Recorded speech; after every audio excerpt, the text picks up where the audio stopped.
All right, welcome to the Crucial Combo podcast. This is such a great episode because I have my man Keyan Sanai.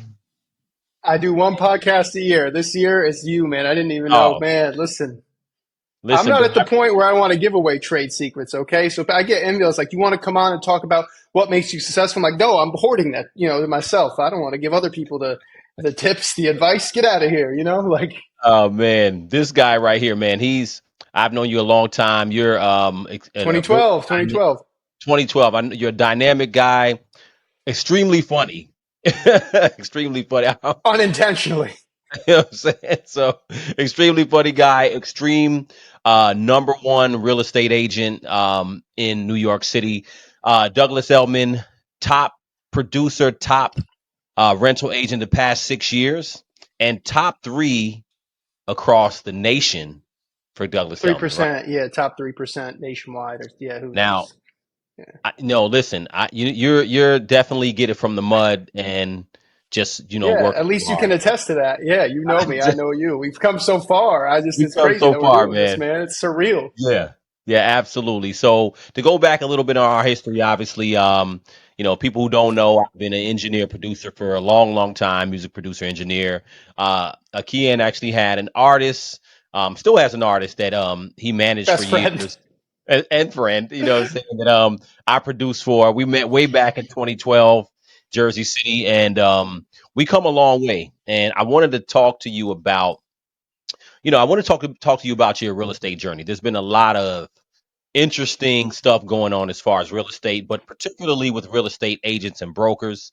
I'm also licensed on the other side of the pond in New Yeah, of Jersey, course, so in you Jersey, and know, you were. I mean, you do extremely well. I mean, listen, man. Like, you want to I try. take it a step back. Since I met you, I mean, I've been like, we've watched each other grow, but I've been inspired. It's like when I met you, the way you were hustling was like, I was like, holy hell, right? And I almost followed your blueprint, not super intentionally. Like when I first moved to the city, I rented a room in low income housing, and the guy lived in the living room. I lived in the bedroom. I had, we shared a bathroom. I paid like $900, 28th and ninth, right? And I just Mhm.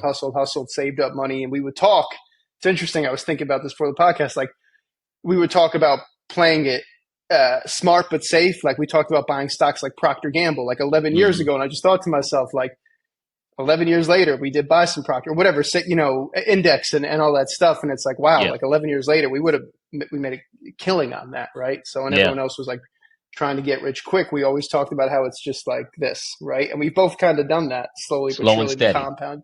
Yeah, absolutely. Slow and steady, man. No, it's great. I mean, the journey into, everything that you want to do in life, it's like you have to have some level of consistency. So I want to take it back before you got into real estate, just kind of skimming through a little bit. Obviously, when we met, you were obviously managing artists that I work with, you work with obviously as a manager. And then a little bit after that, you started working with Sony. So I know obviously your passion was in the music industry like mine. And the music industry is a interesting place, as we see. So Oh yeah. Yeah, I got fired very quickly, right? I took a job I didn't even want. I was assistant to the president of sales, and ironically, this guy knew nothing about music. I was like, I didn't know what the hell was going on. But no. and yeah, I got fired. Fine, they just laid me off or whatever.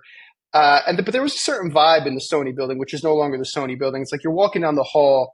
He had the corner office. I sat in front, and there were pictures of all these artists that weren't even on the label anymore. It felt like a museum meets a mausoleum to a dying industry, right? And it's only Right. gotten smaller. Right. But growing up, that's what I wanted to do. I wanted to be an A&R. I wanted to work at the time, like, oh man, if I could work at Rockefeller or whatever. And I'm still read about the music every day. I'm obsessed with it. I still listen to it, but it's not really. It wasn't in the cards. It Yeah. wasn't in the cards. But when I was obsessed with managing and producing music, I was in college, so I had this time.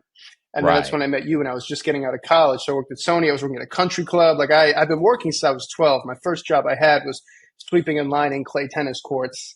And then eventually I worked at a country club, which is like a great full-time job till you retire. It's Oh seasonal. You yeah. can make good money. You can work on your Yeah. craft in the off season, et cetera. It's 1099. There's write-offs. And Yeah. that's so when I got fired from Sony, uh, it's like, I always, when I was working at the country club, I bring it back, used to, meet these guys and I'd say, what do you do? And they'd say hedge fund. And I was like, I didn't even know what it was at 18, what a hedge Right. fund was, right?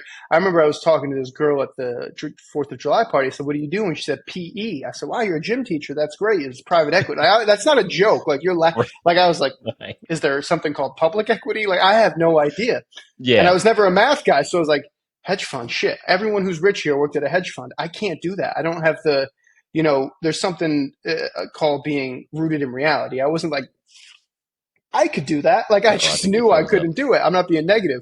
One guy pulled up in a Ferrari. Of course, he had Yeah. a custom vanity plate because he was a tool. But, I said, what do you do? He said, I sell real estate. And I thought to myself, I could do that. Like, I could Hmm. do that Hmm. because I know what my strengths are. My strengths are my work ethic and, problem solving skills. Like, everyone has strengths and weaknesses, right? You find that one thing, you go. And I was like, I could do that. And then I looked into the industry and I was like, ooh, right? It was very much like the country club.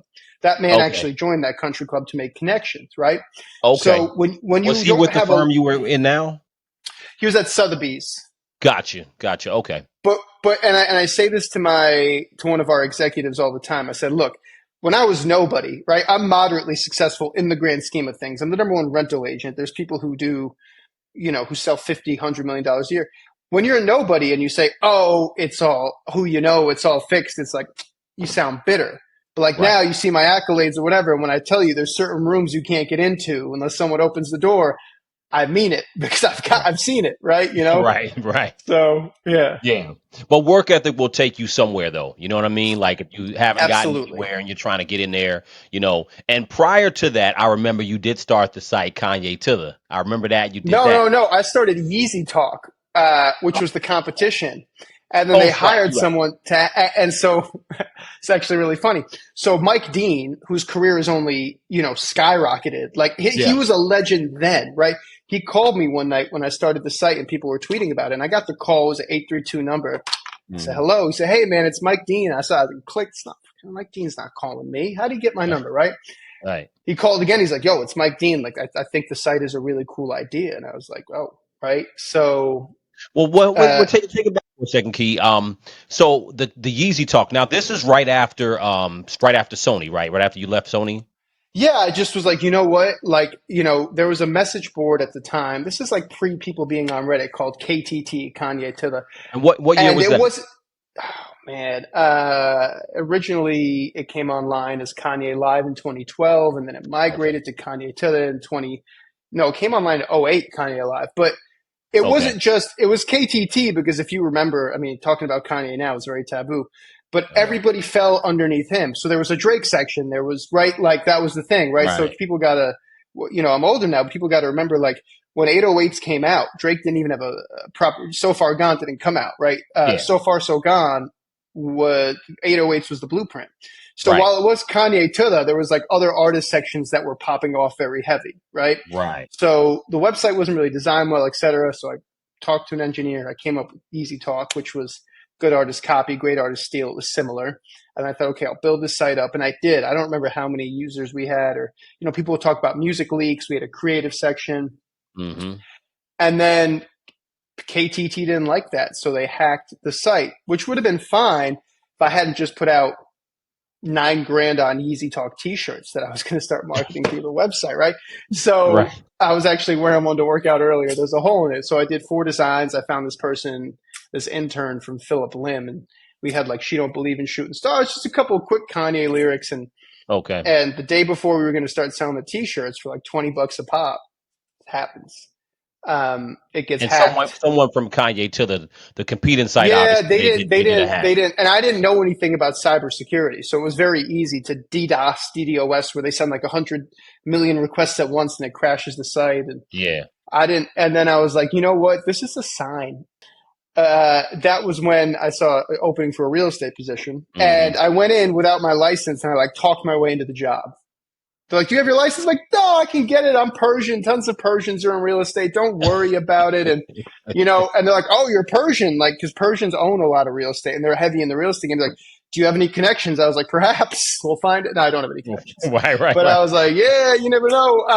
Yeah. So I got my license and immediately I realized that was not where I needed to be because it was like boiler room, and they were like, Gotcha.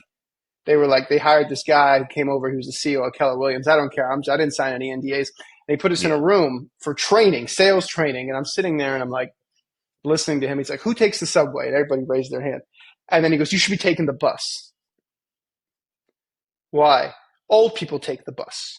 Old people are lonely. They want someone to talk to. You befriend them when they die. They have a big apartment you could sell. I was like, yo, if anyone ever befriended my grandmother and then she passed away, which she did, may she rest in peace, and Mhm. some D-bag like me in a suit came to the funeral and was like, I'm sorry for your loss, by the way, I would beat the shit out of that. I think my whole family would. You know what I Right. mean? I think we'd enjoy Right. doing it. I was like, I'm not going to be that guy, right? Right. And it's always the sales managers and the executives. I remember he used to say things like, I go into Whole Foods to grab lunch. I come out with 5 leads. I'm like, no, you don't. You know what I mean?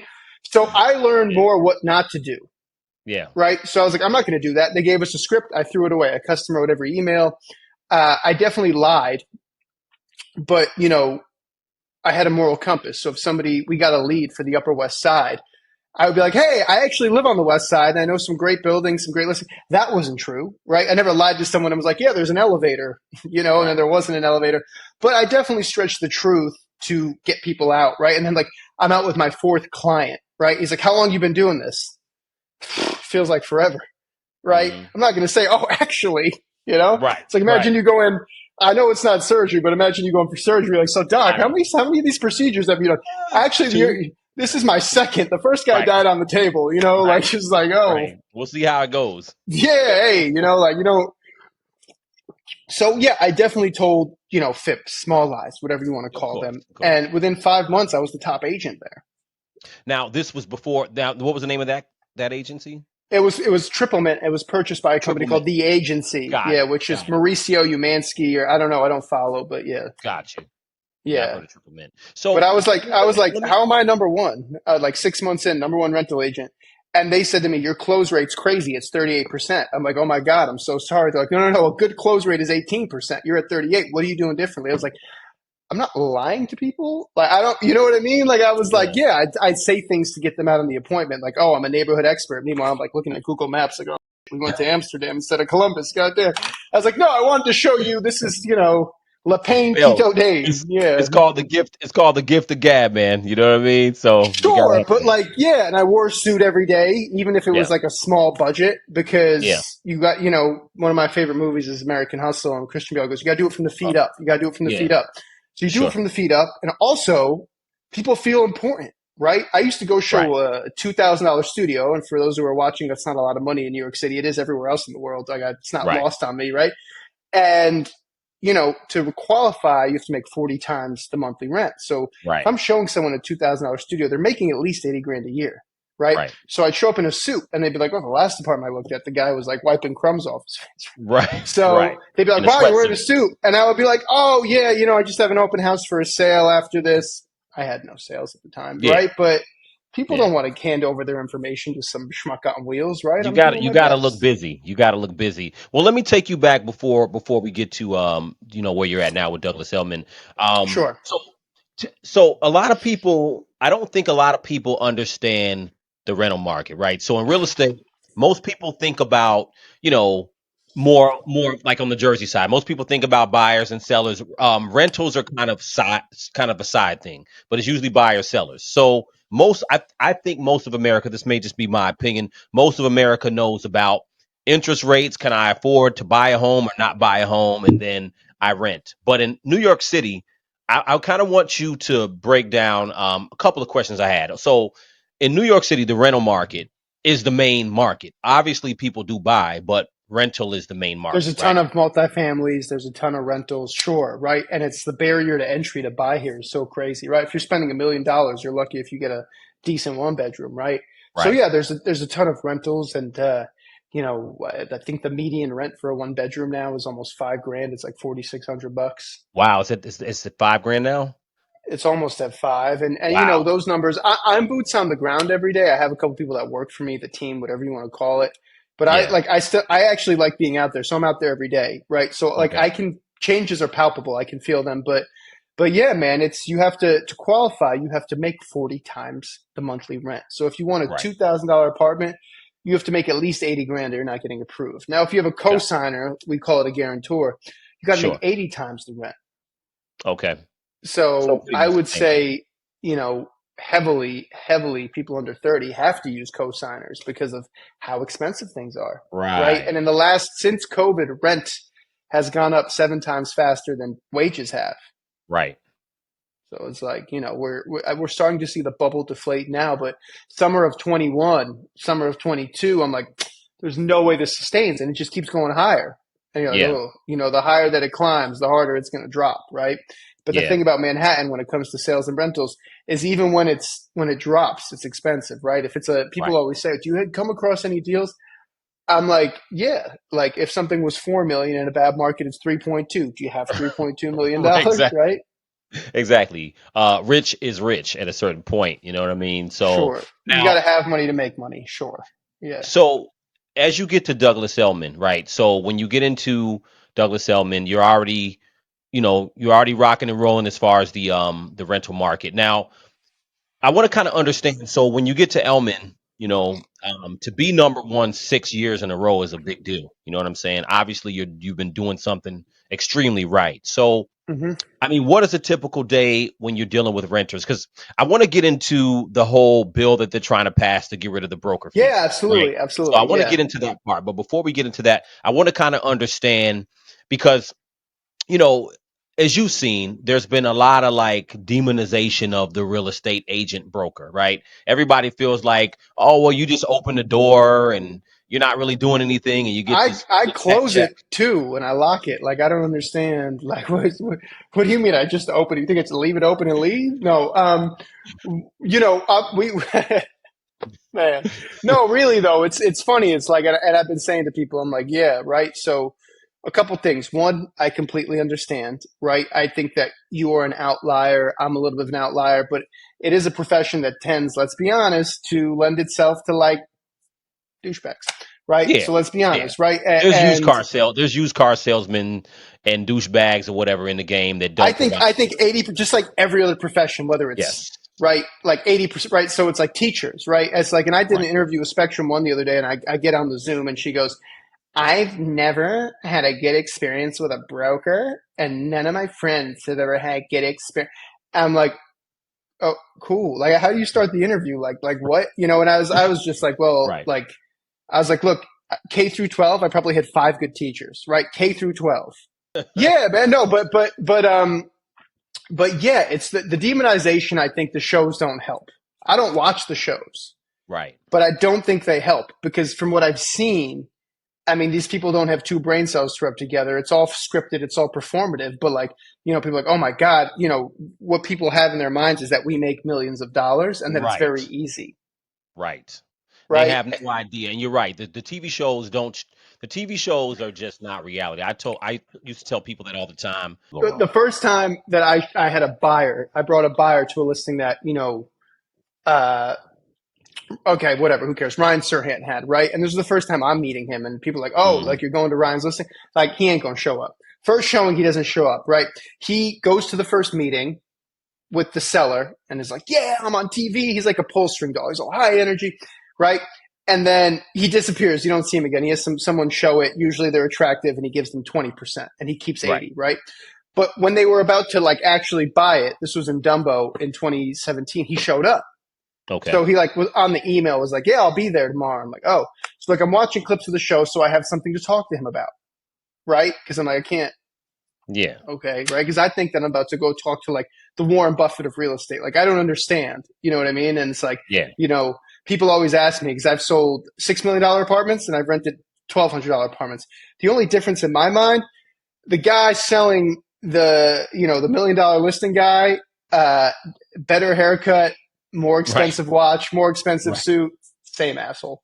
Right. So Right. right, like it really is, right? It's just so Basically. so Yeah. so I'm like trying to talk to him, and it's like everything. It was so uncomfortable because I brought up the fact that I guess I watched YouTube clips of the show. He moved to Brooklyn. I'm like, oh, you moved to Brooklyn? He don't even look up. He's like, nah, that's just for the show. I still live in Tribeca, but it's good for business. Like he's like doesn't even look up. I'm like, all right, One of word, those. right? So then he's on his phone and he goes, oh hell yeah. I go, oh, you got good news? Yeah, these buyers from Asia. I've been working with them for 4 years, he says. They finally are in contract for 50 million. Hmm. I'm like doing the math in my head, like, yo, this guy just made Yeah. $1 million, right? Basically. So I'm like, wow. So I'm like, oh, that's amazing, right? So anyway, the next day I see him on social media and he's like jumping up and down on his G Wagon, right? And he looks in Yeah. the camera like Jordan Belfort and he goes, these buyers from China saw me on TV. They DM'd me. 72 hours later, we're in contract for 50 million. Boom. That's how it's done. I'm Right. like, bro, you told me it took 4 years yesterday, Right. okay? But right, Right. let's be honest. Never let the truth ruin a good story. If he was in 100%. the camera like, yeah, man, I was pulling my hair out with these buyers. It took 4 years. Nobody Yeah. wants to hear that shit. That doesn't sell. That's not sexy. You know what I mean? So, Not sexy. So but so that's that not, yeah. just to your point, that feeds into the idea that real estate agents, it's very quick. It's very, deals never fall apart. You don't deal with anything. You don't show people a million houses or a million apartments and nothing. There's so many And then things they that have call you and say, oh, we saw something without you and we bought it. And you're like, the fuck? yeah, exactly, exactly. Or you know what? I Like, decided I'm yeah, gonna move. I'm gonna move to Wyoming or whatever, and I'm yeah. just gonna buy a Kanye ranch. inspired me. Yeah, yeah, Yeah, yeah. you know what I mean. So meanwhile, you show them 100 things, and they're gonna move on. So Yeah, I mean, look, that like I just said, a good close rate is 18%. That means if you take out 10 people, less than two of them are renting with you. The right. other eight people you took out, you went from a cab from A to B, and you paid for this. You got them a coffee. You Yep. spent Saturday and Sunday with them, and then you never heard from them again. Yep. Yep. And people don't understand that part of it. You know what I mean? So when you get into Douglas Elman, and obviously, like I said, you're rocking and rolling number one 6 years in a row. So Well, it I didn't want start people to that way. It didn't start well, that way. sure, and I want people to understand that. That's why I wanted to talk about that, because I wanted people to understand what is the grind like when you're working with in the rental market, because people don't understand that. I think people, like I said, most of the shows are based around buys and sales, right? They're not really Which based is around actually rentals. more boring. Like if they followed me around the last 5 years, that's a show, man. Holy shit. You know what I mean? Landlords, Right. people, holy Yeah, hell, yeah. Because I especially in do, New York. I started with like just tenant representation. Now I represent a lot of landlords, developers, whatever you want to call them, owners. And, Yeah. that's still very difficult because you have to manage these personalities, and these people are very cutthroat. They have 100 people calling them a day trying to represent their Hmm. property, right? Why are they Right. going to give it to you? How hard do you have to work, right? So my dream when I used to say, so, I grew up with just my dad when I was very young. My mom passed, and he's a hard ass. He's from Iran. And I used to call him and say to him when I first started, if I could just get one exclusive, like represent one building, oh my God, right? Like I was telling him, right? And then now I have a 45 buildings that I represent the owners. And it's like, it's Nice. never lost on me. Every day I wake up like, yo, like, how did I Yeah. get here? Right. I think Yeah. about it, right? It's not lost Yeah. on me. I don't feel cocky about it. I feel like at any moment it could all disappear, you know? But I started out tenant rep. Worked when I was at Triplement, there was this truck, all right, I got to be politically correct here. He came from a very wealthy family, and he was a Okay. broker. Now, there's Okay. two or three different types of brokers, just like there's two or three different types of finance bros, right? There's Yeah. the one that probably grew up not so rich, saw his parents struggle, like a lot of my family escaped Iran, etc., and was like, all Hmm. right, I got to make it. I want to make it, right? And then, of course, you have the people who their father went to Princeton and their father's father went to Princeton, and they get a nice Right. job right away. There's that in real estate too. Like there's a Right. lot of that in real estate, right? The circle is small, right? But Hmm. then you have the hustlers, the people who hustle to get there. And Hmm. these are the people that you don't want to face, right? Right. Because it's like we work three times as hard, right? Right. You play the hand you're dealt, right? Like Yeah. they always say there's people who are born on third base and think they hit a triple, Right. Right. right? Right. No, that's the So truth. so That's the it's truth. like Yeah. so that was the thing. So I worked with this kid, and basically I just wanted to learn, right? And I think there's the saying: anytime somebody comes to you and says this will be a good learning experience, prepare to not get paid. Right. So he's like, I'll give you 30%. So I lived on 28th and 9th. It used to be called, it's called Mutual Redevelopment Housing. I mentioned this, Hmm. and he had this exclusive on 25th and 9th with this, which is technically Chelsea, and he didn't want to Yeah. do the work. So I did all the showings, right? So I go Okay. to Element and I call the owner. This is a true story. I go to Element I call the owner. I say, hi. I call the office. My name is Keyan Sanai. I just switched to Eilman. I've been renting your apartments. And he says, so-and-so, Nick so-and-so rents my apartments. Click. Okay, fine. 4 months goes by. I guess this guy had gone to rehab for the fifth time. I don't know. Like, I'm not trying to be funny. Like, whatever. He just wasn't doing a good job, right? Yeah, yeah. Like, it's like this, you're being born with a silver spoon is a gift and a curse, I guess. So the owner calls me and goes, okay, I'm going to give you a shot. I'm going to give you a 5-day exclusive on one apartment. And if you can rent it, I will give you another one. So It's a I shot. rented it. Yeah. He gave me one more. Eventually, he gave me the building. Got it. Eventually. And that was my first building, right? So I was so excited. I was over the moon. And immediately people were trying to get in my head. They're like, oh, you got 400 West 25th Street? You should reach out to the owners of these buildings. And I remembered something that Tom Brady talks about, right? He said when he worked with a sports psychologist at Michigan, he went to the sports psychologist and said, I'm not starting. A sports psychologist said, starting? You're not even starting in practice. Like, perfect 3 snaps, and then Right. we'll talk about you starting in practice, right? Right. So long story short, I was like, nope, I'm just going to focus on doing a good job on this building. And Yeah. 9 years later, that snowballed. I do all this guy's buildings now. He only owns 4 of them. I work for his brother-in-law. Word got Right. around. So my thing was always like, I'm going to work super hard and be super focused, and it Right. will come, right? And it might take a Yeah. month, it might take a year, but it will come. And It'll come. that's the thing where it's like I perfected one building, I got another. I perfected. I wasn't. There's a saying in Farsi: when you try and catch 2 rabbits at once, you don't catch either of them. Right. Right. So I Exactly. just focused on killing it for this guy. Yeah. And, he's launching a building called the Royce on 38th and 8th, 90 units. Luckily, I pitched for it. I mean, I was hoping he would use me. I got it, right? And that all started but from a 5-day exclusive. Nobody takes a 5-day exclusive. Trust me. It Right. takes 3 Yeah. days to get it, to take photos, to get them Of back, to put it course. on the market. Of course. I was like, I'm in, right? I went and I'll do snapped it. photos with my iPhone. I was putting them on all these different websites and I got Hmm. someone in. He's like, how'd you do that? I said, I just outworked everybody. Well, it's good quality. It's good quality work, and your goal was not to, let me just see who else what other agent I can just have go run over there, and while I don't do work, it's like you work hard to get in position, and then you truly can put a good team together. But the Sure. foundation is Yeah, actual real I hard didn't work. have anyone besides myself for the first like 8 years, right? Like I didn't have an Yeah, admin. It's like, but preparation meets, they always say, preparation meets opportunity, right? And that's what out happened. of here. Preparation Yeah, met opportunity.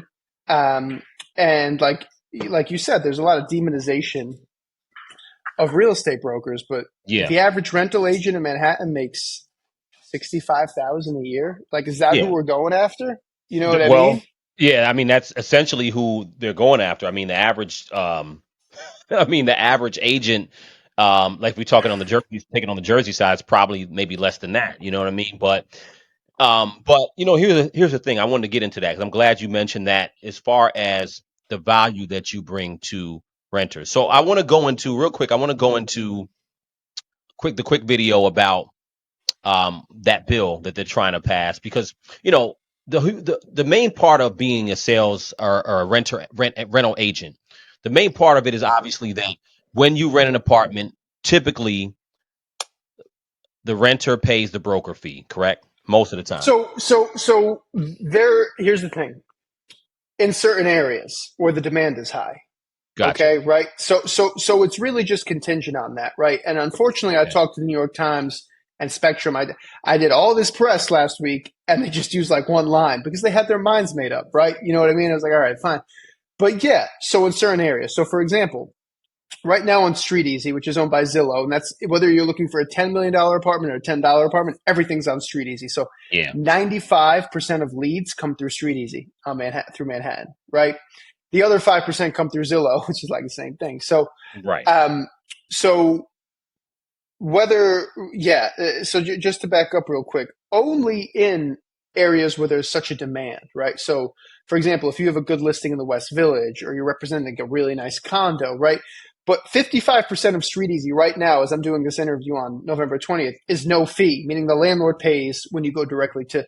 So that was Got always what was very confusing to me. So this gentleman who comes from extreme privilege. His dad is actually Combat Jack, Jay-Z's entertainment lawyer, right? Got you. Got you. Rockefeller's lawyer, right? This kid went to a $60,000 a year private school.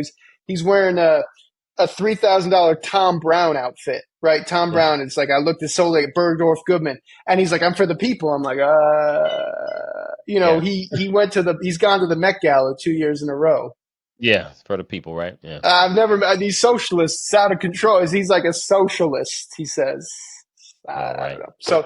So it's like, okay, right. So he was like, no matter what, he's like, I want to end forced brokers fees. Brokers fees are not forced. Right. They are not forced. Now, I'll just give you a great example. I have a building in the West Village. If a studio is, let's just say $3,000 a month, right? There is a option at 600 Washington Street. It's no fee, but it's $3,500. So you could either pay a 1 month fee and get a $3,000 apartment, or you could not pay a fee, pay $3,500, no Okay. fee. So This this guy is a is good trying to point. pass this bill, saying that if I represent the landlord and you come to the listing, the landlord has to pay me no matter what. Right. Which is sort of like, okay, you're kind of like interfering with the free market. It's government overreach. But also now those same landlords will say, and they have already, by the way, to Yeah. me, okay, now it's $3,400, no fee. We're just gonna we're just gonna raise the rent. And see that's the We'll whole bake thing. it in. Yeah, we'll bake it into it. Right now at 5:30, the battle over broker fees heats up. Today, the city council voted to shift those hefty fees from tenants to whoever hires the broker. Supporters say this is only going to save renters thousands of dollars up front, but critics argue it's actually going to end up pushing rents up even higher. News 4's Rana Navini live at City Hall to break down both sides of this debate. Rana. Yeah, and Adam, New York is actually one of the only cities in the country to have this broker's fee policy. And today, city council members voted to change that. It's just pure logic. If you hire a service, you pay for it, period. New Yorker Maggie Seitz is thrilled the city's broker fee policy is changing, which was adopted by a vote of 42 in the affirmative, 8 in the negative, and 0 abstentions. Council members overwhelmingly voting to approve the FAIR Act. The bill will stop forcing renters to pay for brokers they didn't hire in order to lease an apartment. Usually, landlords hire a broker to list an apartment, then pass that fee on to the tenant. Now that will change, and Maggie says she can start apartment hunting again. These landlords and these housing companies or whatever, these industries, they can afford to pay a broker fee. And whoever hires a broker in the city of New York pays the broker fee. Yeah. Is that fair? Yes. Is that fair? Yes. I think it is too. Councilmember Chiosei championed the bill. According to city data, last year, the average New Yorker moving to a new apartment spent more than $10,000 in upfront costs. When you add on security deposit, first month's rent, and a broker fee, our families are drowning. Housing is a need. It is a right for people. At what point is everyone here going to realize that we're only going to make things worse? Those against the bill argue it will end up hurting brokers and tenants. The Real Estate Board of New York tells News 4 the FAIR Act will make it harder for tenants to find housing, raise rents, and make the hard work of real estate agents even more difficult. Okay, so when you look at the other cities that do this, that it's structured this way, there are other cities where housing is in demand, right? So, for example, Boston, the tenants pay the fee, right? So, and they also say housing is right, housing is a need. Sure. Brokers fees are not forced. Like I've been saying this, like you can go and look at no fee options, right? And it's just so strange. I mean, this the guy who's championing the bill is getting such great press and PR. Good for him, whatever. But take a step back. Just because a city council passes it doesn't mean it can't go to court, right? Right. So when it goes to court, which it hasn't gone yet. First of all, the mayor's against it, which is funny. It's like, wow, I finally agree with the mayor for the first time ever, right? But no one wants to have tenants pay, what they shouldn't have to pay. But real estate agents do a lot of work. But that's the thing is you have people who are like, it's not affordable. Okay, so real quick, and this is going to sound made up to the people listening. There is a law that if you own a rent stabilized apartment, right, in New York, which basically, and just, I'll try and make this quick. rent stabilization is voted on by the city every year. Some years they say you can't raise the rent. Other years they say 3%. The max, I think, has been 3%. Right. So you have, and I'll give you a personal example. This is going to sound made up. People say, how is that possible?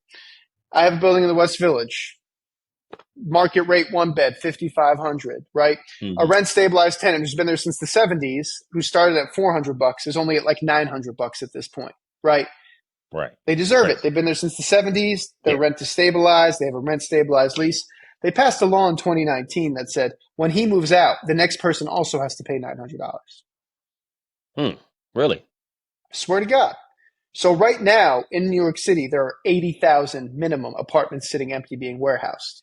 So they passed this law. Okay. So wait, so they're trying to pass on the rent stabilization to the next person? They're like, okay, this person, let's say this person who's been there since the 70s dies. The next person who moves in has to be rent stabilized. I'm wondering why would they do that? So it's called the Rent Stabilization Act of 2019. I think they were trying to stick it to the landlords, right? Yeah. But, it's never that simple. And what the landlords did, the bigger ones, right? The bigger ones. If you own 2 multifamilies in Brooklyn, and the rent was getting was $600, that doesn't cover the taxes, right? Like the costs are going up, heat, hot water. So those people either have to sell the building, right? Which is unfortunate, or take a loss. The bigger landlords, they let it sit empty and they warehouse it. They write it off at the end of the year. Depreciating asset. They don't care. They write it off against their gains. Right. So they're like, oh, okay, I can only charge $900. Like, middle finger. I just will let it sit empty. Okay. Yeah. Now, what does that do? That increases the value of all the free market apartments because there's less of them. Right. And so I know of a bunch of apartments, but they say the number is 80. I think it's close to 100,000 apartments sitting empty in New York City. That's crazy. Why would you, when someone's been in there since the 70s, the 80s, or even the 90s, and they die or they leave, why would you repair that apartment? You got to rent it. You got new appliances, right? Like I was in an apartment. This lady passed away. I mean, these people are holding on to these apartments. You go in there, it's like it hasn't been touched since the 70s. Wow. It's like I don't want to get into it, but so you have people in a building. Some people are paying $800 for 1 bedroom. Market rate is $5,500. It's crazy, right? Sure. Now, I am not Warren Buffett, but if you increase the supply of apartments to meet the demand, prices will come down. Prices will come down, right? But instead of that, he's like, no, it's the brokers. Yeah, and here's the thing. So like you said, so when it comes to the broker fee in and of itself, I mean, you're either paying the broker fee or you're paying slightly higher rent, and over 1 year, it's gonna total the broker fee anyway. And if you're living there longer, you're going to be paying more anyway. Because when you talk about these socialists, though, right? He's a socialist, right? Okay, so real quick math. We'll go back to the baseline number of 3,000, and a 1 month's fee. Yeah. Or let's say $33.95 no fee. Right? Let's just say $33.95 no fee. Okay, you didn't pay a fee. Your upfront costs were less. You go to renew, and the landlord says, "Okay, I want $34.95." Right, which is not a crazy increase, right? Or let's say $34.50. I don't get paid on that second year. So now, apartment that you were going to be paying $3,100 in year 2, you're now paying $34.50, right? That goes to the landlord. I thought we were trying to narrow the wealth gap, not widen it, right? Okay. Doesn't stop there. It goes to the landlord. Now imagine a landlord has 100 apartments and he's getting $400 more on every apartment per month. Okay. $5,000 a year. He goes to the bank and says, "Hey, look at my rent roll. Look at how much I'm getting. Right. Can I borrow more money?" He borrows more money. He buys another building. He continues to widen the wealth gap. Right? And okay, great, good for him. But that is what these laws are basically doing, right? It's like this guy's trying to put a Nelly-sized Band-Aid on something that needs like open heart surgery. You know what I mean? It's not going to happen. Let's take a step back. So I'm going to have to assume I always like to take a look at what's happening and try to deduce what I think is happening. Yeah. So I think, like you said, it's really an idea of, okay, I'm going to stick it to the landlords. The landlords are overcharging. Now, the cost of living in New York is high. It always is. or it always has been, at least the last at least 20, 25 years, and it's going to be that way anyway. It's just the way it is in New York. So New York is just a different animal. Now, in regards to just saying, okay, we're going to do something to protect the renter, it really doesn't protect them. And in addition to that, going back to the original point, there's this whole thing about, okay, well, if you want to, because the lady was saying in the story, and I've seen this on multiple channels. Well, Of if the course. landlord wants to hire a broker, whoever hires the broker should pay the broker. And Sure. so I want to parallel that to on the buy and sell side. Sell So in side, sure. Jersey, and obviously the whole NAR, National Association of Realtors settlement, people who don't know, they settled this year. So the whole thing was to get rid of the compensation of, well, the compensation is still there, but the seller who hires the listing agent to sell his or her home, they can no longer advertise the commission split on the multiple listing service or MLS. So And how's essentially, that working out, by the way? Not well, good. not good Not good. because the There's a lot of the confusion. You're calling the broker. You're going, my client wants to see it. What is the commission the seller is willing to pay me, right? And now you got to say to your seller, look, we're not going to get the traffic you might want to get, because there I'll you go. just tell you, it's very easy, right, to say to your buyer goes, oh, I really want to see this apartment. You say, hey, I know that building. The board is a little tough. They don't have a lot of money in the reserves. Resale value hasn't been great. You could talk them out of seeing it if you know that there's a commission that's not being paid on it. There I'm you sure you go. could, right? There you go. Once again, I know fiduciary responsibility, but it's like, and then all of a sudden, your seller's going, how come we don't have any traffic? Well, brokers aren't bringing their buyers. We got to rely on direct clients, right? So once again, I've only heard negative things so far. Well, because the whole idea is that they don't understand the value that brokers slash agents bring to a buyer or seller or landlord or renter. So give me an example. So if let's say you're a renter in New York City and you're like, okay, I'm going to go find an apartment. Let's say a renter is just out here by themselves. So what's the They're difference on between Zillow or on Street Easy, their own let's say, Zillow, right? Street Easy? Obviously, they can find something, but what's the difference? Because most of the people I know who rent in New York City use a broker, use an agent, as far as I know. So what's somebody going to go through if they're just out here running around Manhattan or wherever and they're just trying to find something? What's the difference for them? Well, look, at the end of the day, I understand the frustration. I understand it's a lot of money up front. But right now, the two options are more money up front or more money later on, right? So Right. if you ask me, hey, would you rather pay more money up front, right? Let's say the apartment's $3,000, a 1 month fee, security, right? Broker's fee. So let's say $9,000 versus, okay, 3,400 no fee, but then next year it's 35. I'd be like, no, I'd rather take the smaller increase, right? Right. But with people who use brokers in the city, all right. So the argument I keep hearing from this side is, well, other cities don't do this, and it's like, well, are we going to compare the island of Manhattan and even most parts of Brooklyn to Yeah. what they do in Wyoming? You know what I mean? Yeah. In certain states, you don't need a lawyer to close on a house on a sale, Right. Exactly. right? In Manhattan, you don't need just a lawyer to close. You need like a rabbi, a priest, and a mom, right? You got to have someone from the Church of Scientology there. It's like you have a mansion. It's crazy. Like there's too Crazy. many people involved, right? Yeah. Mortgage broker, title person, right? Dental Right. hygienist gets involved at some point, But Right. seriously, it's a lot of people. So it's a more complicated process here. We have co-ops here. You got to get through the co-op board. And people are always like, well, justify why I should pay you. Okay, all right, listen, right? Two things. One, to get to the level I'm at, right? There were many years where I didn't get paid, sure. But I'll give you two great examples. During COVID, everything was like minimal fees and whatever. The demand was low. I showed one apartment 85 times over the course of 5 months. Okay. Wow. Got paid $2,000. Okay, the company takes 30%. Okay, I got to pay. Fine, whatever. Who cares? If you factored it in, fine. Yeah. 2 years later, the market turns. I get paid $4,000 on that apartment, a 1 month's fee, and I only had to show it 3 times. But if you factor that in, combined both those times, I probably still didn't make that much money. Right? Right. So people are like, you just opened the door. Yeah, well, I didn't just open the door for you, right? I paid a photographer. Street Easy charges $7 a day. I had an appointment yesterday at 7:30. At 7:29, they canceled. Okay. Mm-hmm. Then I had Yeah. an appointment at 9:15, and I'm standing in the apartment at 9:20, and they text me, "Sorry, found something else." Right. And then eventually you find someone, and they say, "Well, why do I have to pay you 1 month's fee?" It's like, "Well, I showed it to 22 people. You're Of taking it." course. Right. Yeah. Okay. And there is demand. Right. It is a demand issue. Right. So, or like I said, hey, I don't want to pay a fee. You think I give people a hard time? Look, if you don't want to pay a fee, there are people who are willing to pay a fee for this apartment. If it sits for more than 2 months, the landlord will say, okay, I'll pay you the fee.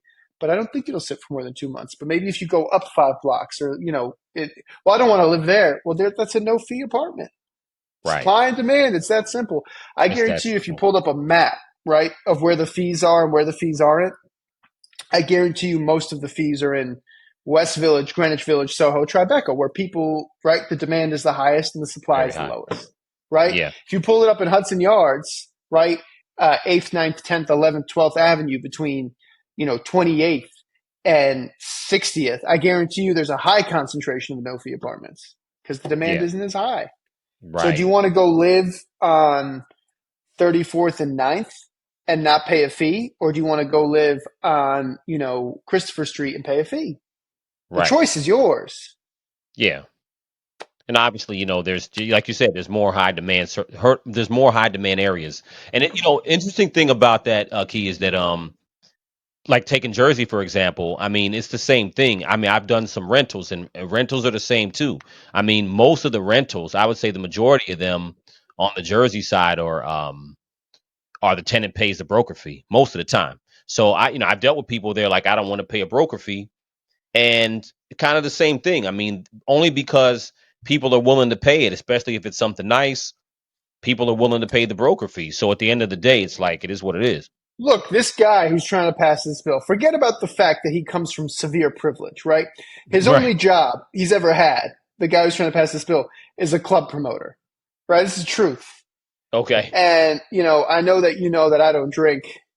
But like, if I wanted to buy, I'm going to use a bat like Chris. I don't know, nobody drinks Chris anymore because Jay put Jay put the kibosh on Cristal a long time ago, right? But if I want to go buy a bottle of Cristal and drink it in my apartment, it's how much is Cristal? Let's just say it's $200. If I want to go to the club he's promoting in the West Village and drink it around models in that environment, right? Not only do I have to buy that bottle for $2,000, I got to give the doorman $100. Sure do. Yeah. Okay. Demand, right? Like I could go up, or I could go buy that bottle at a restaurant on the Upper West Side and drink it with my dinner and not pay that premium. Right. Okay. So just supply and demand, right? And I think, I'm not a libertarian, but I mean, name a time when a politician, was actually looking out for the people. I think if you look at history, anyone who was actually trying to affect change in the world was not a politician. No, definitely not. I mean, I won't even get into what's going on now. So people, it's interesting because, right, people don't trust brokers, and I understand that. But when did politicians have more trust with the people than real estate brokers, right? Like, I look at politicians, regardless of which side you're on, like your ethics are one notch below, like, pedophiles, right? Yeah. Like that's how most people, you're a critical thinker, view politicians, right? For real. And, people, you name a politician, it's like, oh. All of a sudden, like the people are trusting like this politician that he's looking out for them. Well, you know what? Sure. Yeah, I think all that comes from, and I've talked to other, people, real estate professionals about this. I think so. The whole NAR thing, as far as the sellers, suing NAR, I think a lot of that was bubbling before the pandemic. But what I think precipitated all that was that when the pandemic came. Right. We had the pandemic. We've obviously had crazy inflation. Interest rates went up. A lot of people who thought they were going to buy realized they couldn't buy once the rates went up in 2022. I think a lot of this demonization of real estate agents came from the pandemic era. It didn't start it, but it was kind of the thing that like took it over the top. Because I think people are looking and saying, okay, everybody's trying to rent or they're trying to buy, especially during the after the pandemic, 2021, 2022. Yeah. And they're like, oh, you know what? Agents aren't doing anything. They're making all this money. They're not even trying. And, but at the same time, there's up and down markets. And like you said, to your point,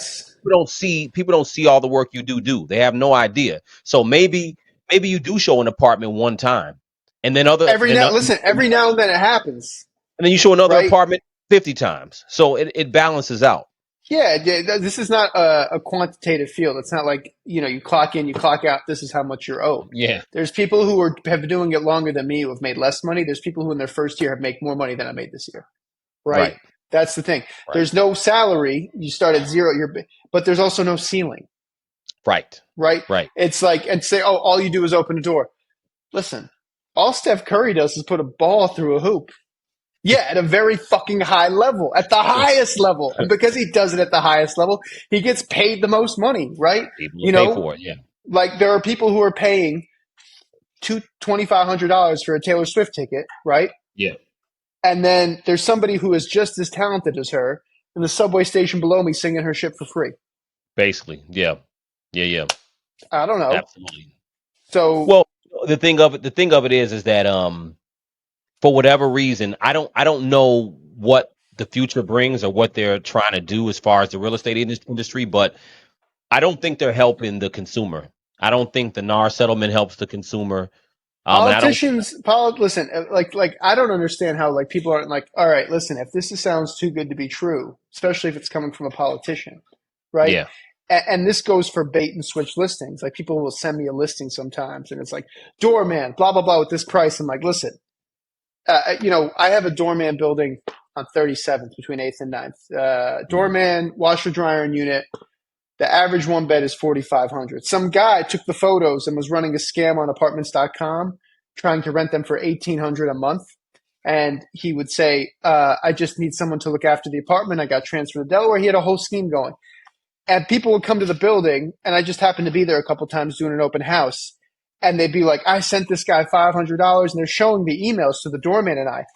And as bad as I felt, I was like, my man, you thought a one-bed doorman in Midtown Manhattan was $1,800 a month, and he told you he couldn't show it because he was in Delaware and he didn't have the keys? The doorman has the keys, bro. He can let you in if the guy says let him in, right? So it's like, if something's too good to be true, it's not true, right? And this councilman's like, no, rents will go down. No, not at all. And it's interesting you say that. I was doing a lot of rentals in not a lot, but I was doing more in 2022 at one point. And I had a client who was trying to find something in Jersey, and she kept sending me stuff from apartments.com. And it was fake.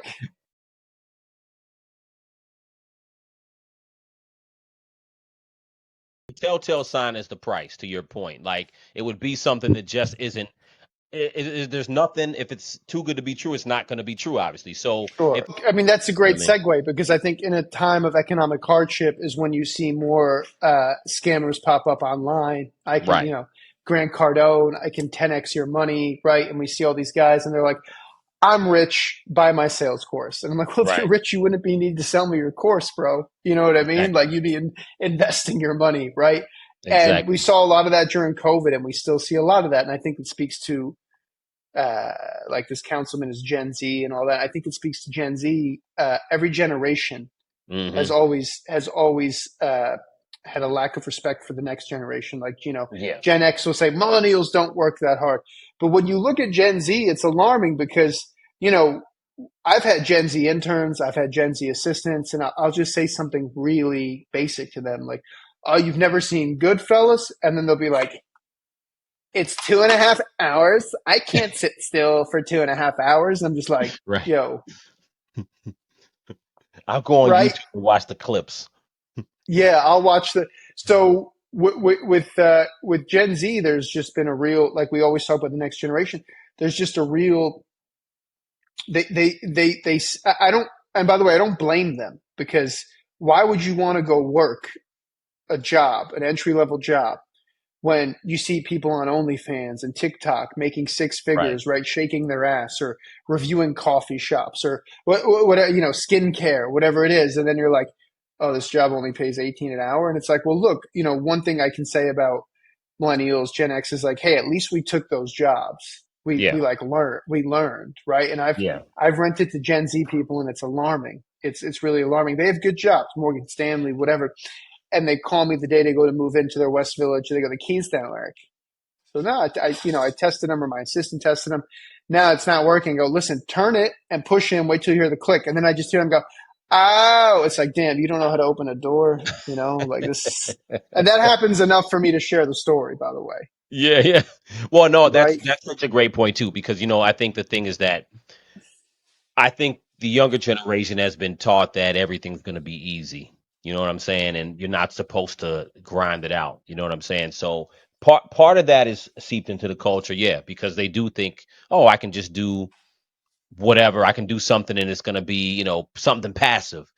Everything, oh, it's They passive. want to make, everyone wants to make, they want to start at six figures. Right? I have a Yeah, friend who's a master carpenter in Lake George. He said he can't hire any Americans because they're like, I want to make $100,000 and I only want to work this many hours. Right. yeah. So when people say I want to get into real estate, right, and I get these, oh, I want to get into real estate, right? And obviously, me and you and I go back a long time ago. I want to get into real estate. And then I just ask them some basic questions, right? So for example, you were at my wedding. I've been married 2 years.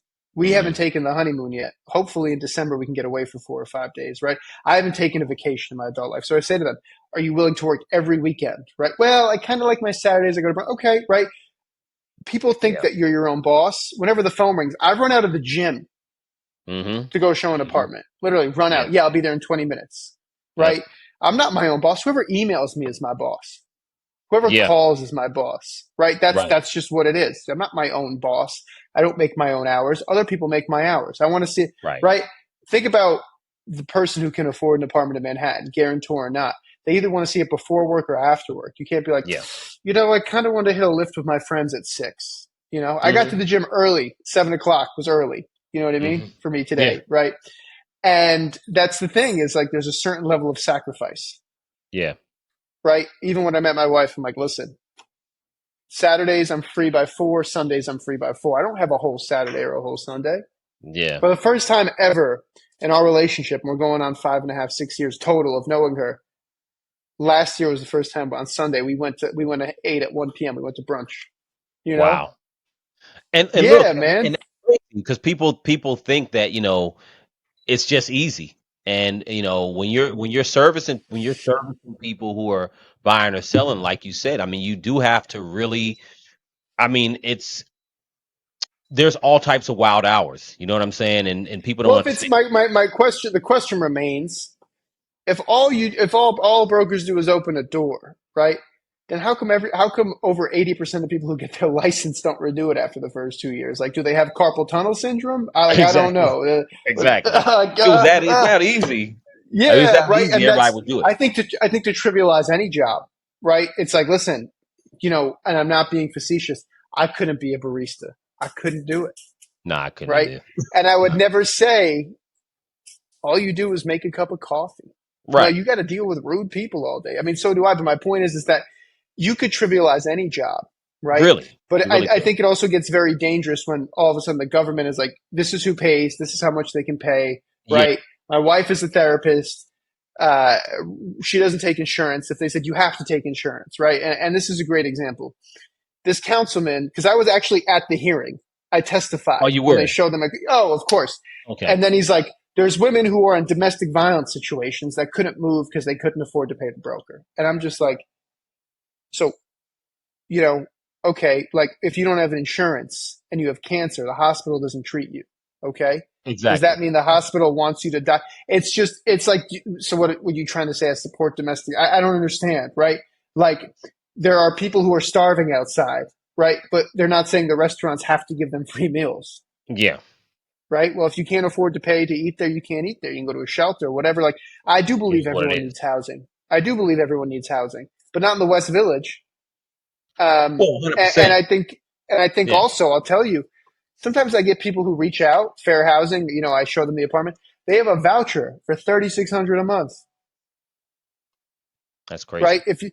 If the Yeah. government is paying for your housing, I don't think that you should have to get to live in I'm probably violating all sorts of fair housing laws right now. If the government is giving you a voucher for your housing, I don't think that you should have first licks. I'm sorry, I don't. There's people who worked for it. Well, you know what? I mean, I don't think it ain't controversial. I'll keep it honest. I mean, I've seen that too, and I've seen where people would have some type of subsidy voucher and then feel like, okay, I'm not saying you got to live in a dump, but at the same time, yeah, I mean, you're probably not going to be able to compete. You know what I'm saying? And I'd have people who had a voucher and then was like, I don't want to pay a broker fee. And I'm like, well, you probably don't need to be going for that particular apartment. Yeah, You know and what I'm also saying? if there's 5 applications, the landlord's not going to take the voucher. 100%. I Let's mean, be honest. no, I mean that's the God honest truth, and that's just something real. I mean, I've told people that before too. I'm like, listen, at the end of the day, chances now if I was representing the landlord, obviously I'm not saying that, but it is what it is. The Yeah. landlord can Well, do what they want to yeah. do. Well, also, I think there's just a systematic failure. Who told these kids? So, obviously, I bring everything back to hip hop, right? And Drake has this line where he talks about on a song called "Motionless," where he's like, "I try and see who's on the other side of the screen," right? Like Hmm. when he sees these comments that hate on him, right? And it's like I'm reading the comments of people that are hating on brokers, and I just click on their profile. Musician, photographer, social media consultant, Right. travel blogger, and they're saying that they couldn't afford it. And I'm like, who told you when you were growing up, oh, you want to be a travel blogger? You want to be a photographer?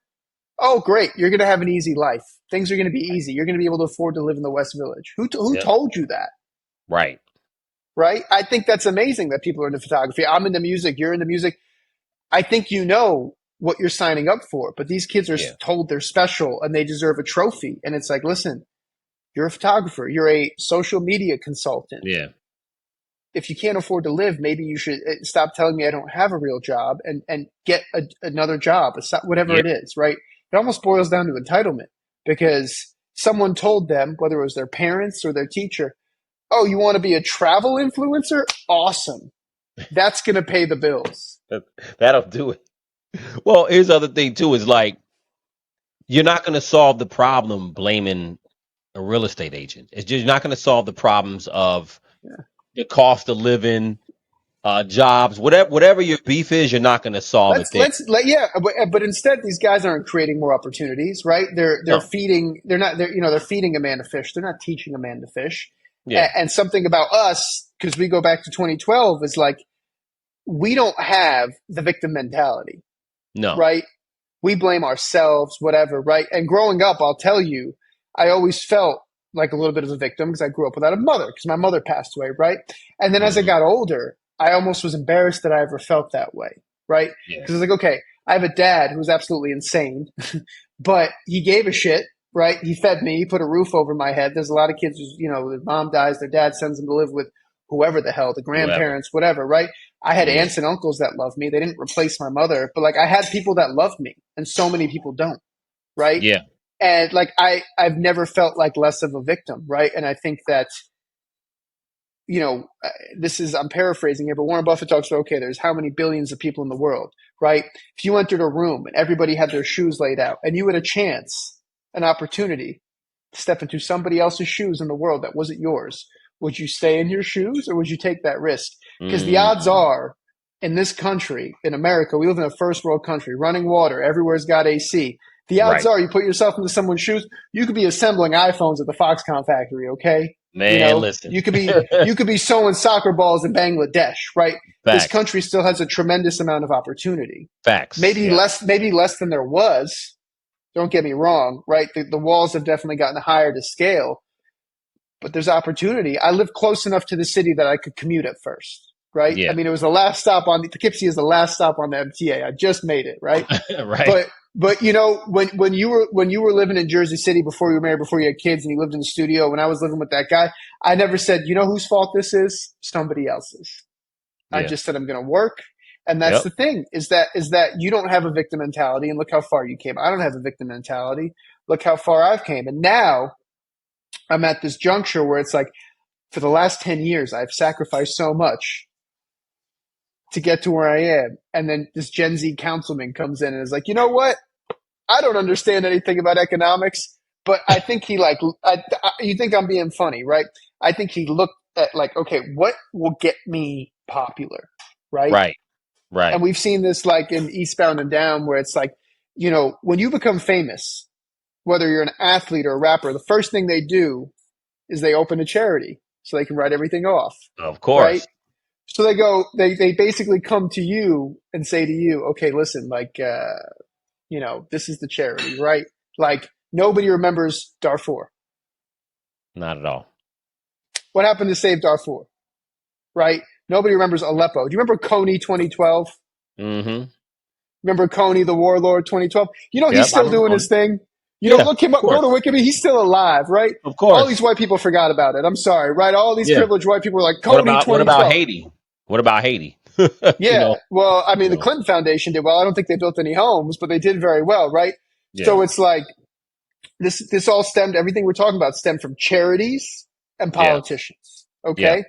And I think it was, once again, I'm staying neutral, but I think a couple of years ago, like UNICEF or someone tweeted at Elon Musk and was like, well, why don't you donate $1 billion? And he said, I tell you what, I will donate $1 billion, but I want open source, public formed accounting on what it's spent on. The guy shut up right away. Hey, you you got that Right? right. He's like, all right, Now, I want an itemized list of what the money's going to be spent on because it ain't going to be spent on poor people, right? De well, Blasio's wife lost like what is it, like $80 million? That was like that was supposed to yeah, go to homeless people, right? yeah, yeah. So it's like, man, people need to wake up and see that politicians don't care about you.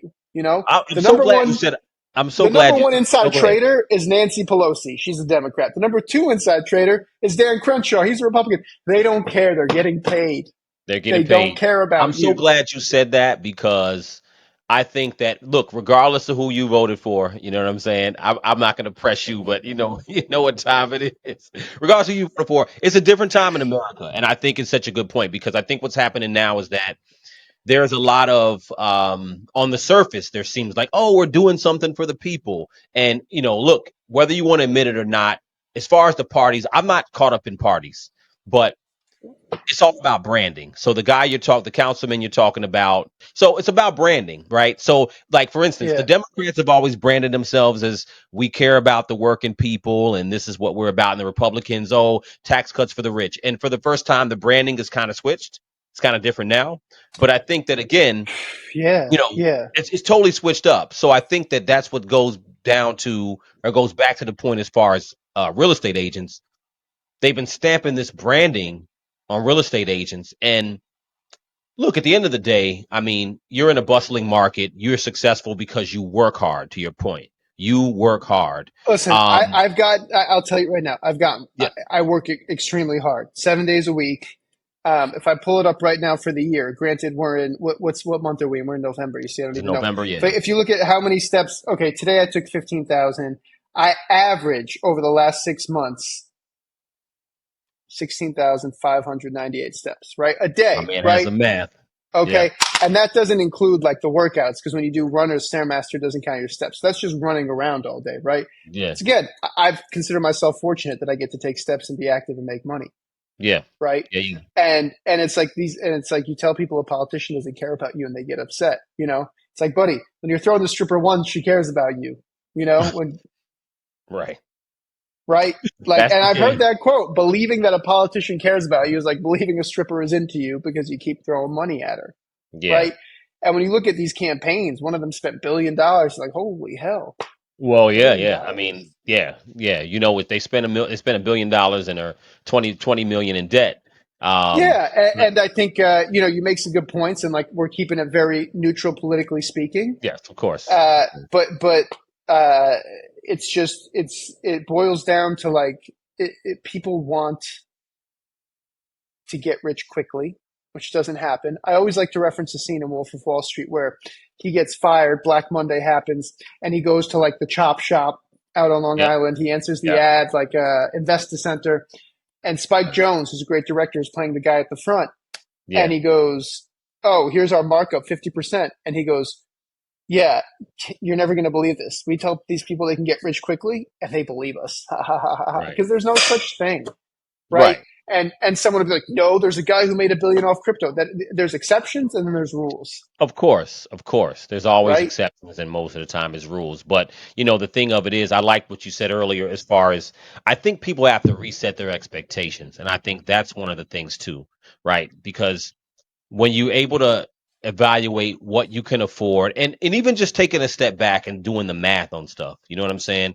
Rather than necessarily looking for a villain, you have to do the math on what makes sense. You know what I'm saying? Versus because at the end of the day, getting rid of that broker fee isn't going to change anything. Well, nobody got rid of it, right? The cost got passed off, right? It's like Right.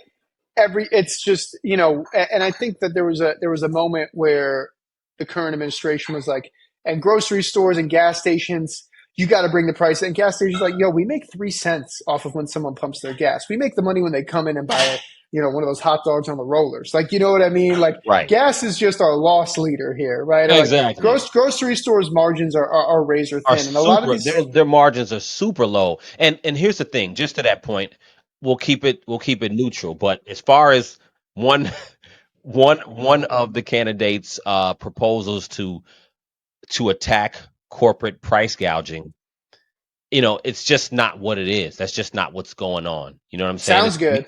It sounds great. It's and that's kind of sounds familiar. It sounds like brokers' fees, right? Yeah, exactly. It's kind of and the same thing. By the way, that people immediately were like, "That's how socialism starts. That's how communism. That's how breadlines start." Right? And so, I just for this specific bill, you have a socialist who's wearing, Tom Brown is more expensive than like Balenciaga, right? Yeah. And he's like, "I'm fighting for you," and I'm just like, you believe that, right? Yeah. You're a critical thinker, and that's why you are where you are. And there's something that unfortunately a lot of people can't do these days, which is hold opposing thoughts. Yes. And I'll tell you 2 things that I've learned. I go to therapy, and it's helping me with my business tremendously. Mm-hmm. If you can hold opposing thoughts, right, and put yourself in someone else's shoes, right? People can't hold opposing thoughts. Something is either all good or all bad. You either red team or blue team, and you can't admit when the other side made a good point, because then you'd be conceding. But you have to be able to hold opposing thoughts, right? Like, hey, for example, okay, it happens with dating. Oh my God, I got ghosted. Young people can't hold opposing thoughts. Nobody will ever check all your boxes. That's not what love is about. And because my wife can hear me, she checks all my boxes. I am the exception, not the rule. I'm just kidding. But you know what I mean? It's a give and take. So, there's the phenomenon of ghosting, right? Because immediately someone's like, well, I like 8 things about them, but there's one thing I don't like. Goodbye. Right. They can't hold opposing thoughts. Yeah. Right. So you have to be able to hold opposing thoughts to make a common sense decision. Right? Absolutely. No one is ever all good or all bad, minus like dictators like Mussolini and Hitler. They were all bad, right? Right. The bad outweighed the good. Yeah. Right. Other than that, every human being has flaws, and every human being has positives, and you have to just weigh those. Always. Well, I totally agree with that. And you also have to add to that, I think you have to be able to have opposing thoughts in order to, for one, come up with new points of view, right? You can't really learn if you're in an echo chamber on everything. So I think it's about really having opposing thoughts, understanding, okay, from our thoughts, we could come up with new ideas, or we can agree to disagree, whatever it is. But you don't really grow unless you're able to do that. And I think you're absolutely right. That's what's kind of been driving those type of movements. It's like, oh, the landlords are bad, real estate agents are bad, and everything all bad. Too much, and it's all bad, and we're gonna save you money. And can I tell you that this councilman didn't want to sit down with me, the top agent for 6 years, or Rebney, because I would say to him, like I say to you right now, I read certain things where someone said, I had to move within my building and I still had to pay a broker a fee. Okay, let's outlaw that. I'm all for outlawing that. I'm all for like regulation. I don't want to see anyone get screwed over. Right. Sure. I'm pro regulation. I'm not pro overreach. Right. Okay. Like, that's the thing. Like, yeah, there needs to be some regulation. But if you go and parade a bunch of bad actors up there and say, look, this is the whole industry, man, I could count the number of good teachers I had right here. Yeah. Shit, I could count the number of good professors I had right here. Right. Right? Yeah. Okay, that's just how life is. Yeah. Unfortunately. Can't say school is worthless, don't go, because the percentage of your teachers are going to be not good. That's not going to make sense. Now, just for that example, like if you're in a building and you move, it's a lateral move to another apartment. I've read people saying, I did a lateral move in my building and I still have to pay a fee. Great, let's outlaw that. I've had people say, I've seen cases, bad actors, and I'm all for outlawing that. I don't think it should be the wild, wild west. But at the same time, to try and mess with the free market, when was the last time any government overreach went well? It doesn't. It never has. No, not that I know of. Listen, of course not, right? And you have to be able to hold opposing thoughts. Like, there's a guy I know. He's 81 years old. He's probably one of the smartest, if not one of the smartest men I know. And a Mm-hmm. part of the reason that this man is so intelligent, and I remember during COVID, he's a Mm-hmm. developer amongst other professions. And he's like, don't worry, it'll come back. And I was like, how do you know? Right? I thought it was over. People were saying, well, what are you going to do next? And he goes, you see this? I said, yeah. He said, what is it? I said, it's hair. He said, what color is it? I said, it's gray. He said, that's experience, young man. That's something you don't have. He said, that's experience. Right. Right. But I bring this up because he always says that, he loved Nixon because Nixon ended the Vietnam War and he thinks he got a bad rap. And if it wasn't for Watergate, but when we think about Nixon, we think all bad. Right. Yeah. Yeah. Actually, when we think about Nixon, we don't think at all. Because let me take it a step back because you're like such a smart individual. My uncle is a antiquer and they have this flea market every Sunday on 25th between 6th and 7th. Okay. So one day I'm there, I'm chopping it up with him, and he's real old school. And there's a table with a bunch of buttons and pins. And there's these two girls, they're wearing purple NYU hats, which NYU is a good school, right? We can agree to that. Well, of course. Yeah. And there's these pins, and she picks one up. She picks one up. She goes, oh my God, this was the year I was born. So random. And it says Bush Cheney 04. Wow. And she goes, who are these people? So I was with my friend Paul, and I said, hey, excuse me, I wasn't eavesdropping. Do you really not know who George W. Bush is? No, this is the year I was born. Right? Those who don't understand or educate history are doomed to repeat it, right? So Wow. I've had multiple conversations with people like that can't hold She opposing literally thoughts. didn't know? I swear on my life. I'm not making this up. It's not hyperbole. Never heard of George W. Bush? Wow. It's crazy. It's like he only started 2 wars, maybe if he started a third. So but my point is as someone who is not Mr. Academics and I have the grades to prove it. What is this chick learning in high school that she doesn't know who George Bush is? And she got into NYU. It's crazy. What is she learning? Has she ever heard of 9/11 or? I didn't get into detail, but I was having this conversations with my little cousins, whatever, and people cannot hold opposing thoughts. Yeah, yeah. Well, look, I mean, just to that point, and again, I'm keeping it basic, but I'm about just gonna presidents, mention about something athletes.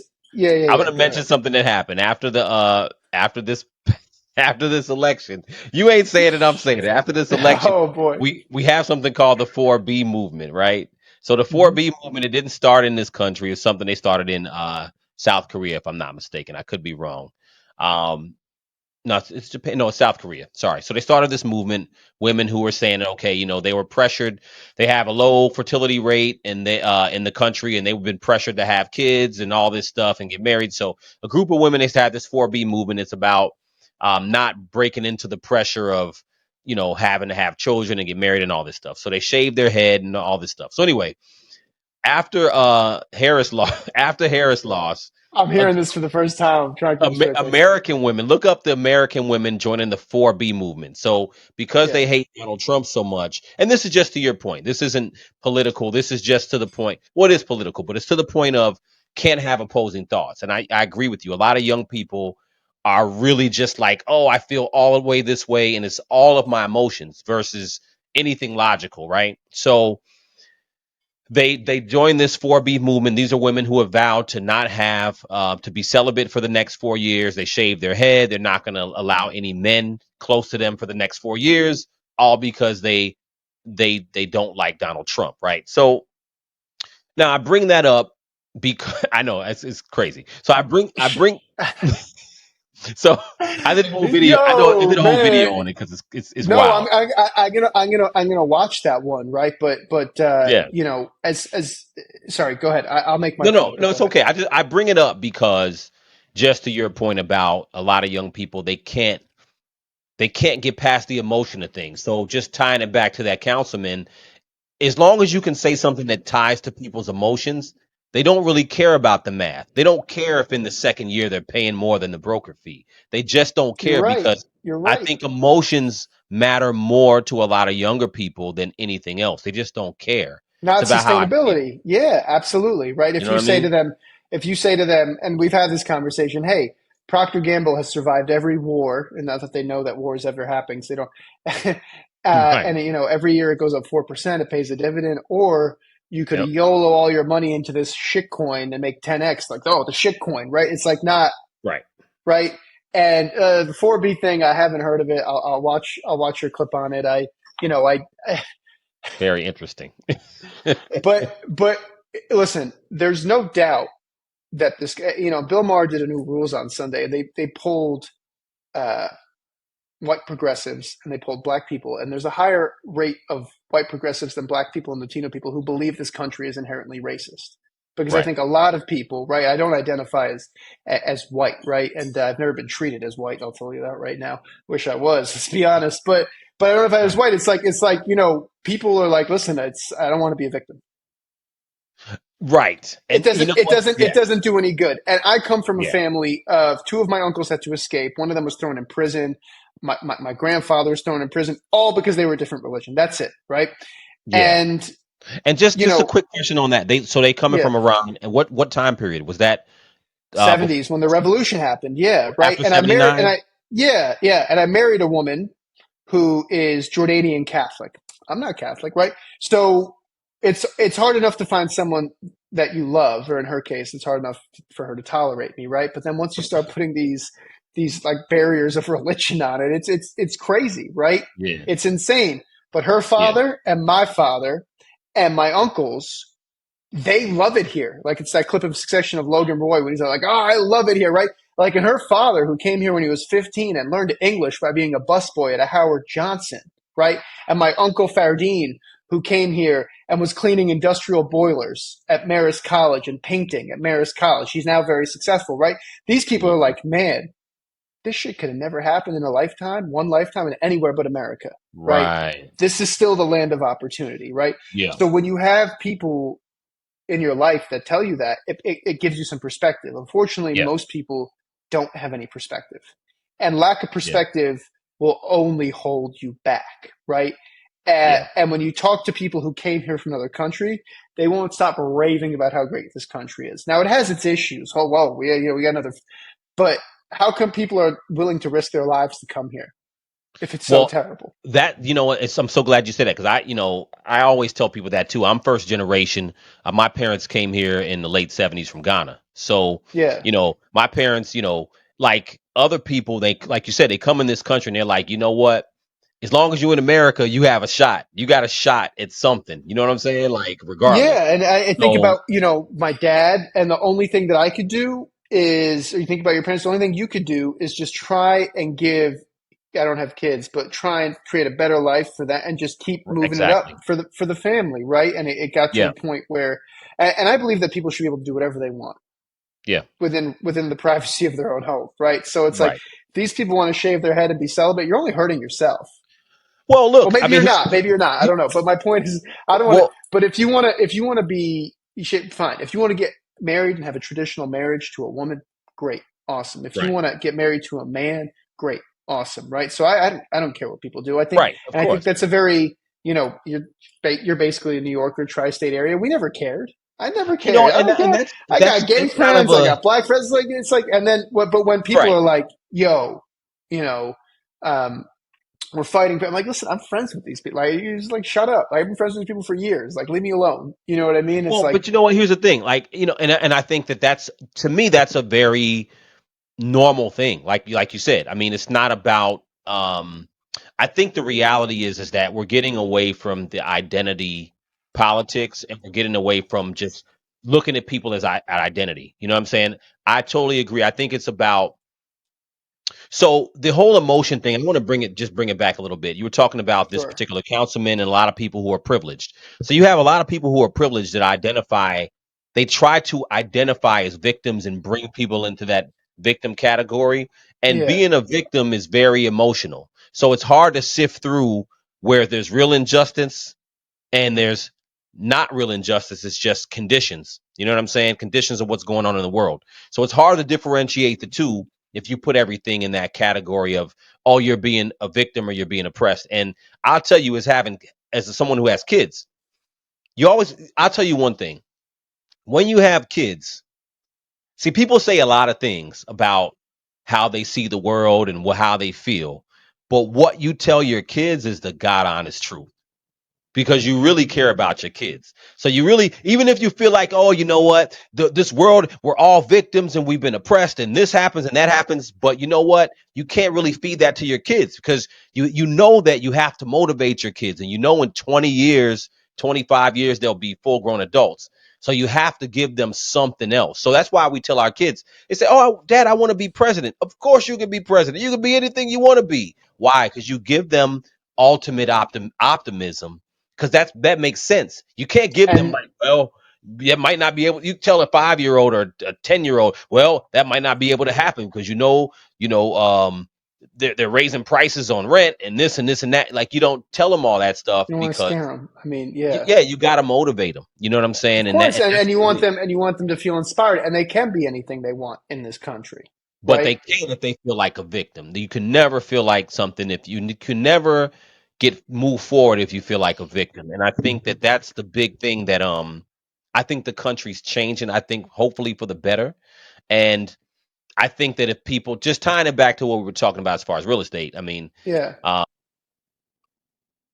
people can't run around feeling like a victim. They have to be able to differentiate what the problems are, when it comes to like real estate. I mean, you do have affordability issues that's all over the country. Absolutely. Absolutely. You do have inventory issues some places Yeah, not, the you supply. But know. why does nobody want to build here?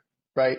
You know what I mean? Because it's not why are so many people building in Florida and other parts of Texas, whatever? Why does nobody want to build here? Look, I understand, world tiniest amount of land for these landlords, but unless you own a lot of buildings, being a landlord is not that profitable. People don't understand that. I'm so glad you said that because, you They don't know, understand that. from what I understand, if you're a developer, about 40% of your cost is regulation in some places. It's Look, the I'll tell you a regular story. stuff. I work for a guy. I don't work for a guy. I'm very good friends with this guy, actually. I should say I don't work for him. I'm sitting in a building that his family owns right now, right? And we work out together Okay. and we're buddies. They built a beautiful building on the Upper East Side, and they did a great job, and they're good people. Hmm. And they didn't, like the first 10 floors, there has to be this special glass with dots in it so birds don't fly in and break their neck.